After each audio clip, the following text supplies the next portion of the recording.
Welcome to the Sportsman's Voice Roundup, your weekly look at conservation and sporting community news happening across the nation and on the Hill. Thanks for tuning in. This is the TSV Roundup. Welcome in, everybody, to the Sportsman's Voice Roundup for the week of April 15th, 2024.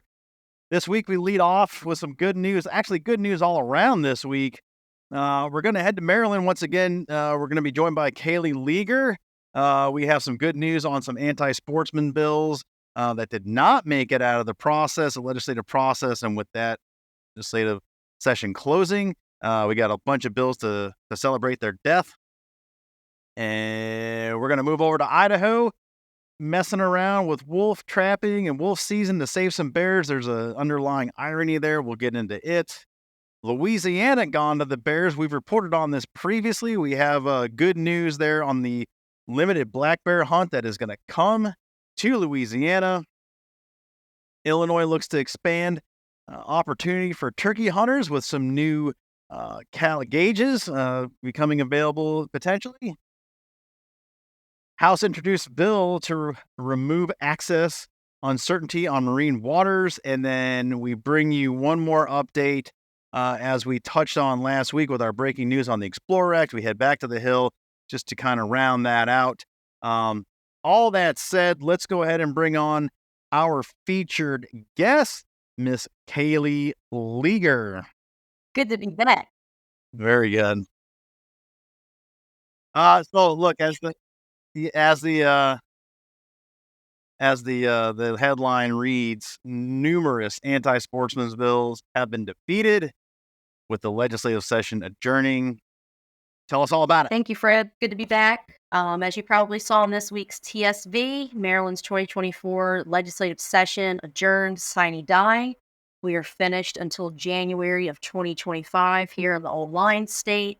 And with that, you probably saw three pretty nasty anti-sportsman bills die with the adjournment. So with that, I will go ahead and dive into the first one here. Senate Bill 983 was introduced, and it sought to require that the Maryland Department of Natural Resources, or I'm just going to say DNR because that's what we call it here, DNR to establish a certain process which would have required them to establish a lead phase-out plan, and that was specifically targeted for hunting ammunition on or before December 31st of 2026. So basically, that would have ended in a lead hunting ammunition ban here in the state. And I was able to go to Annapolis and testify on that in person. It was a long day. A lot of people waited to testify on the legislation. The hearing started at about 1 p.m. and we got out of there about 8:15 p.m. So it was a long day. We also submitted a written letter of opposition, and I was glad to see that that did not move out of committee. The second one, which is probably no surprise to the audience here, it's been seen across the country. That's going to be House Bill 935/Senate Bill 784. It was cross-filed in both chambers. It was kind of a copy and paste out of California, thank you very much, for the sin tax, which, if you guys are not aware, is the additional 11% excise tax on firearms and ammunition. Maryland sought to do that on firearms, firearm accessories, and ammunition that was going to be used to fund several programs for medical services here in the state, in addition to some violence prevention and intervention funds. It started as that. It was finally amended to be an additional 5% on top of Maryland's 6% sales tax, which would have equaled the 11%. It was amended. It was going to make it a little bit better, but still not great. Nothing that we want to see as a sporting community. It would have been extremely detrimental here in the state, as it's going to be across the U.S. And luckily as well, that one did not pass out of either committee either. And then third and finally, I'll touch off and then hand it back to you, was Senate Bill 17 and House Bill 667. This would have lumped together hunting and fishing under animal cruelty. Currently in Maryland, I can give you an example. If you had, 5 pet chickens and you were, abusing all 5 of those, it would be lumped under one animal cruelty. This bill sought so they could charge you for each animal, so that would have been 5. cases of animal cruelty. I don't think it was the bill sponsors on either side's intentions to loop in hunters and anglers and trappers into that. But the language was kind of, it would have basically ended up doing that. And so I was able to work with the sponsor on the House to introduce an amendment that would have kind of cleared both hunters, anglers, and trappers out of that by looping it back to a regulation in the Natural Resources Code here in the state. Even though I was able to work with the bill sponsor and get that amended, luckily that did not pass either chamber, either committee, either. So a lot of either ors there, but some good news that neither of those bills passed, and we are finished until 2025. Well, that's all very good. Um, Certainly, the ability to stop those bad policies, however we can, whether it's from the legislative calendar, timing out or defeating them in committee. Either way, that's great. And, 5 bills there that met their demise that shouldn't have probably found their way out anyway. So, congratulations. Well done there. And look forward to a nice bit of rest there in Maryland and certainly the Atlantic states. You have your hands full of some of the others and can put your focus to that. Going forward, obviously, Congressional Sportsmen Foundation, we have priorities and we're trying to get done. So certainly, I would imagine there's 1 or 2 of those that you'd like to strategize on over the summer with our caucus members there. Is there one in particular you're looking to champion, or are you guys still having those kind of behind the closed door conversations and then come out swinging with the new session? Yeah, absolutely. So, and again, with the going back for a second, with being able to kind of know the inside scoop of what was going on in these bills, hearing some of the inside scuttlebutt and some strategies behind some things is very important to have that inside connection. And that's exactly what having the Legislative Sportsmen's Caucus is all about. We have those resources, we have those close connections with the legislators that are able to help us fight that. We can help them. They can reach out to us and vice versa. So, just really important to note that having those strong relationships with the caucus, the co chairs, the members, and being able to have those frank and personal conversations is very important into protecting and promoting hunting, fishing, recreational shooting, and trapping in all of our states. And with that, like you said, when, even though session is adjourned and we're no longer in that 90-day blitzkrieg that happens here in Maryland, that gives us a decent amount of time to have those conversations about what the session in 2025 is going to look like. And we're still kind of in the preliminary stages of that. I know some of the conversations was trying to get some reimbursement of licenses last year. So, for example, there was some bills that passed this year that was going to give some free and discounted licenses to those who are listed as unemployable by the VA, the Veterans Administration. Again, it's a good-hearted bill. It has good intentions, but again, there still is some loss of that conservation funding through the Department of Natural Resources there. So that was a conversation. Maryland's kind of in a bit of a weird situation as far as the budgeting cycle goes. When the new governor came in, it looked like, he was saying there wasn't as much money as we had originally thought in the reserves. And so kind of trying to cut more money out of the budget is kind of a touchy subject when it comes to things like that. So I don't really think that there was an appetite last session for trying to designate more state funds to go directly to the Department of Natural Resources to cover things like that. So in 2025, it's going to be a new legislative session. It's going to be a new state budget. Again, it's just going to be working with the Sportsmen's Caucus, the co-chairs, trying to see what their thoughts are, what the appetite to the state are, what they think will be a good point to transition to for the upcoming session. So again, the conversations right now are still preliminary. Session just adjourned, but I'm looking forward to working with all 4 co-chairs and any other of the caucus members that are willing and able to talk about what we're going to try to do in 2025. Well, that sounds great. Well, enjoy a little bit of rest there in Maryland, and we look forward to bringing updates in the old line state back to the audience when you have them. For now, Kaleigh will refocus her efforts on the remaining sessions in her region and likely be hearing from her again. So, Kaleigh, keep up the great work. Thanks so much for joining us. All right. Thanks, Fred. Take care. All right, before we get to the headlines, we do want to follow up on our Vermont action alert. Kind of a last call here, but nevertheless, it is still active. And we're asking those of you in Vermont to act now. If you got that in your email, if that got to you, if you're hearing this, do find the link to take action on Senate Bill 258. This is the bill that seeks to erode the authority of the Vermont Fish and Game Board, allow for obstructionists and anti-hunters alike to be seated on that board. Go to the link, engage. If you haven't already, this is the time. The bill is being heard in the House. It's passed the Senate. It's gone to the House.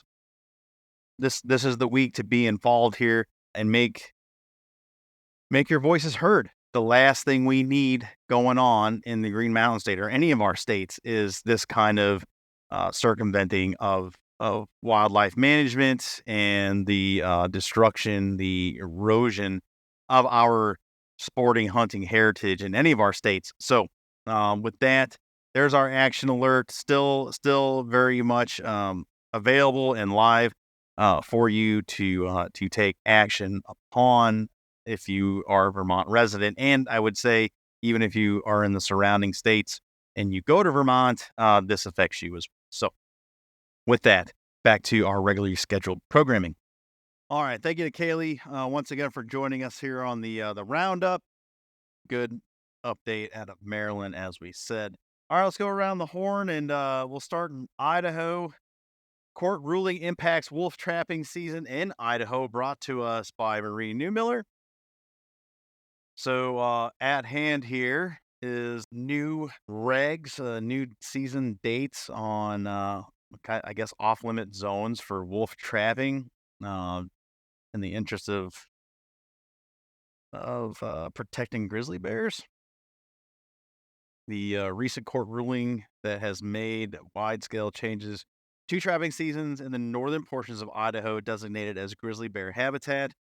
Prior to this ruling, Idaho Senate Bill 1211, supported by the Idaho Legislative Sportsmen's Caucus, had expanded wolf trapping seasons in areas with chronic livestock depredation and or reduced elk herds to create meaningful balance.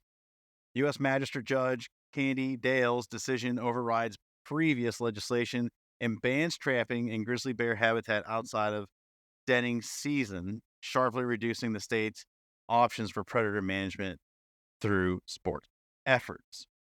March 19th of this year, the same magistrate issued a ruling in the lawsuit against Idaho State filed by 13 environmentalist groups. The injunction limits trapping during the, quote, period when grizzly bears are reasonably certain to be out of their dens, end quote, with grizzly bear recovery zones, thereby closing Panhandle, Clearwater, Salmon, and Upper Snake regions from April 1st through November 15th of 2024. At issue in the case was 1211, which went into effect July 1st of 21 and established a year-round wolfing trapping season on private property while expanding methods of take to include trapping. At the same time of passage, Idaho Department of Fish and Game's Director Ed Shriver had noted that 1211, coupled with IDFG Commission season-setting efforts, had created meaningful balance, providing hunters and trappers with the tools needed to address conflicts between wolves, livestock, and big game. So I guess we're worried about grizzly bears potentially getting their little toes, or rather their big toes, and paws inside of a wolf foothold, restraining trap, perhaps. You know, we've covered this issue in the past as it pertains to trapping, and the very fact that the materials used, the equipment used by trappers on the landscape, highly regulated, extremely um, scrutinized by best management practices. And today's modern trapper is well trained. Most of them go through um, a series of training courses or course that covers those best management practices and understands how to set equipment for species specific targeting to eliminate incidental catches. In this case, bears.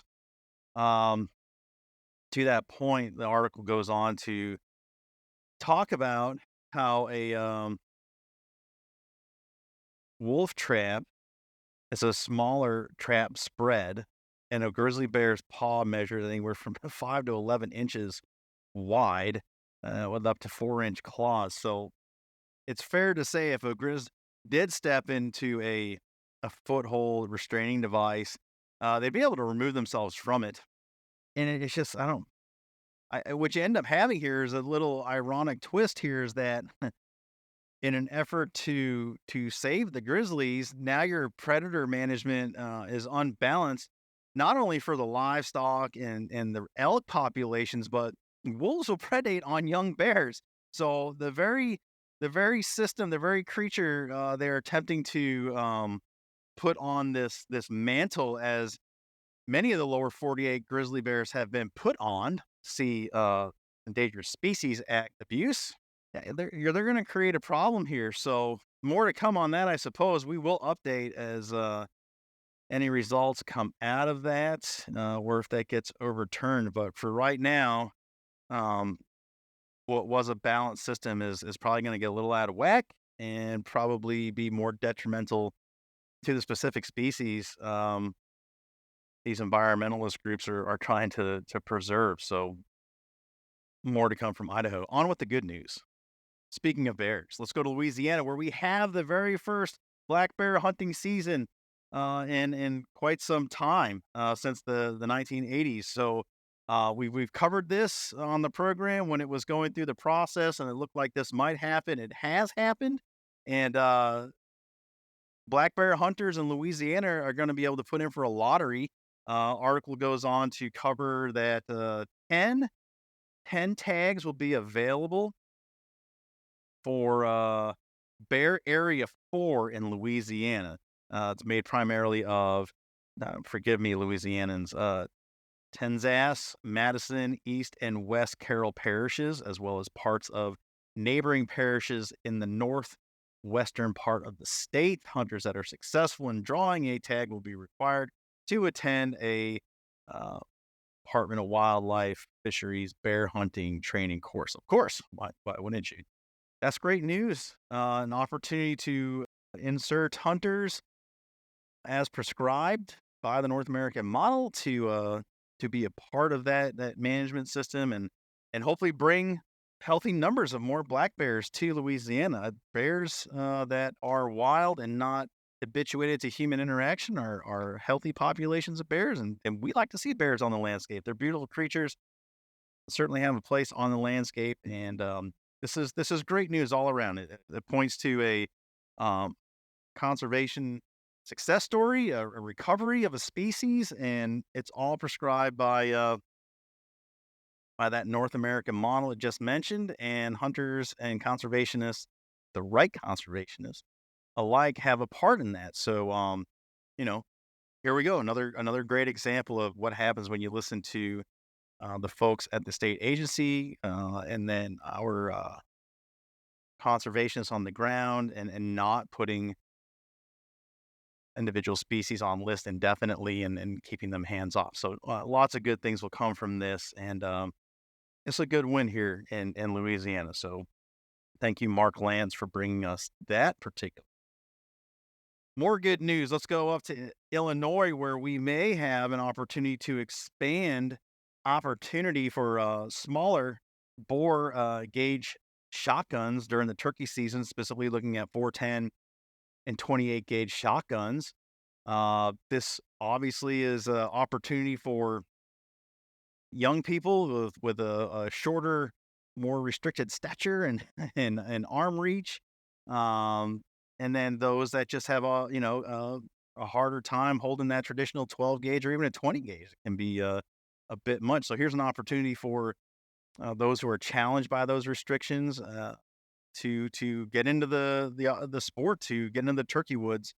Should this continue to move forward, this has been a thing probably for the past half decade, maybe half dozen years anyway.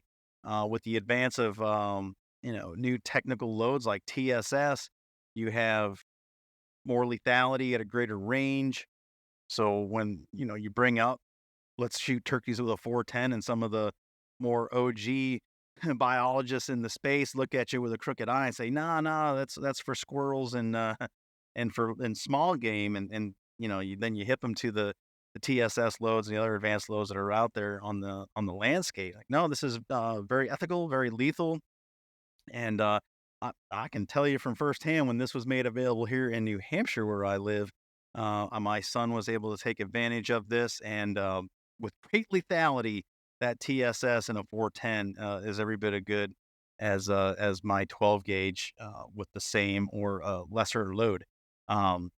And it could build as a confidence booster. So when we're talking about recruitment efforts, or at least getting our own progeny into it, not saying I'm even taking out somebody else's kid, but just me as a hunter being replaced by my own.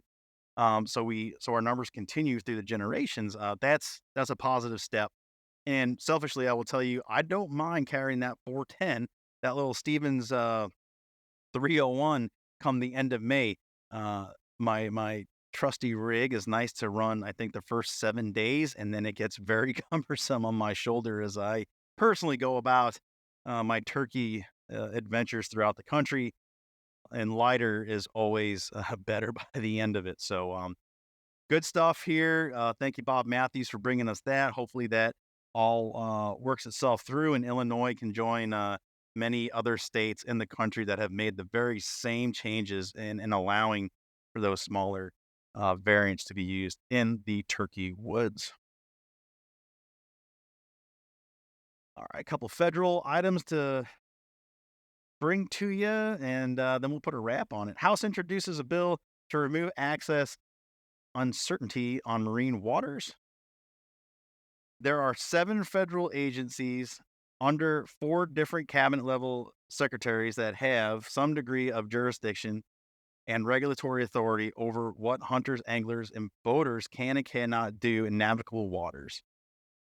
As a complement to the Map Waters Act for the Department of the Interior and the Department of Agriculture, the Map Oceans Act, recently introduced in the House, will begin to require the federal agency with the most U.S. waters under their jurisdiction, the National Oceanic and Atmospheric Administration, NOAA for short, to similarly digitize and map public information about federal fishing and boating restrictions in marine waters that is consistent with other federal agencies.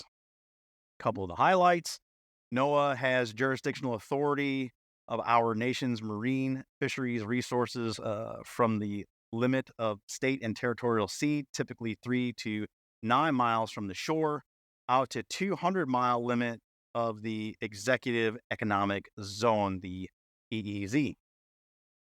A lot of water, a lot of rules, in addition to the 1.24 million square miles of water in marine protected area. MPAs, mostly under the authority of NOAA, also manages 460 fish stock or stock complexes through the 8 regional fishery management councils. The Map Oceans Act will direct NOAA to digitize and make available to the public any access or recreational use restriction or marine waters under the agency's jurisdiction through NOAA's 8 regional fishery management councils, 46 management plans covering 460 fish stock and stock complexes, create a mosaic of fishing regulations and restrictions that are often location specific and can be cumbersome to understand. No kidding. In addition, marine protected areas, as we said, MPAs cover 26% of the U.S. marine waters, most of which are under NOAA's watch. The Map Oceans Act will ultimately benefit anglers and boaters by helping them know which waters are open or closed to boating, fishing areas with propulsion restrictions, seasonal closures for certain species of fish, and what types of fishing gear are allowable in any given area, among others. Holy smokes, please pass something to simplify all that. Um, that's brought to us by our director of fisheries policy, Chris Horton. I think we reported recently that he was down on the Hill testifying to this very issue. So, yeah, I mean, heck, even fishing at the local level can be cumbersome with all the different rules and waters and what you can and can't do in the seasons. Holy smokes, put a magnifying glass on the marine waters. So, I think anything to simplify this and make a resource more available to recreational boaters, anglers, and hunters in some respects to understand what's going on in the waters they're trying to play in, and no one wants to get jammed up just out there for a good time, and just like that old Saturday morning rainbow curtains going across your sky, the screen. The more you know here, the better we can all play together. So more to come there. And lastly, as we wrap up this week's roundup, as reported last week, and we brought you that breaking news from Taylor Schmitz as it concerned the House passing of the Explore Act. Just touch on a couple of the highlights here. The language that was included in that legislation will help improve future federal land agency planning decisions that would enhance user planning efforts, specifically the improved recreation visitation data section directs certain federal land management agencies to capture various recreation visitation data.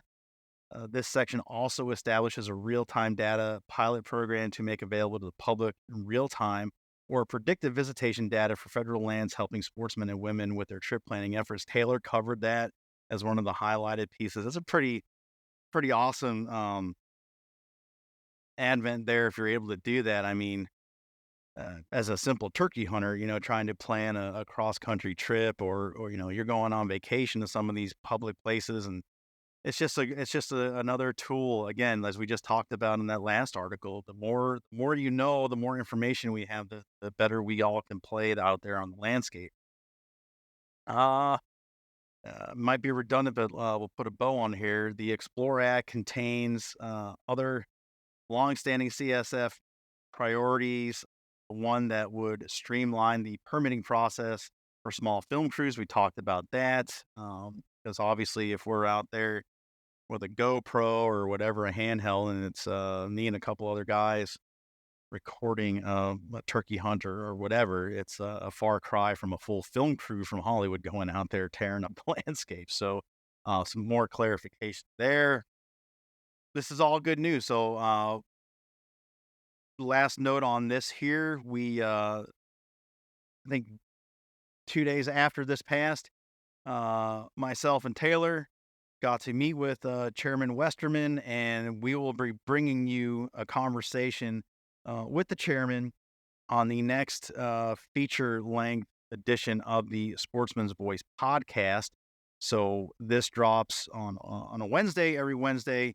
I would encourage you to go back to last Thursday's drop with Dan Gates. Very good episode there as it concerns the hunting of mountain lions, bobcats in Colorado, and kind of a deeper conversation there. But next Thursday, we will bring you Chairman Westerman's conversation with myself and also Taylor down there on the Hill, talk Explore Act. We'll also talk about other legislation he's bringing forth on behalf of sportsmen and women of this great country.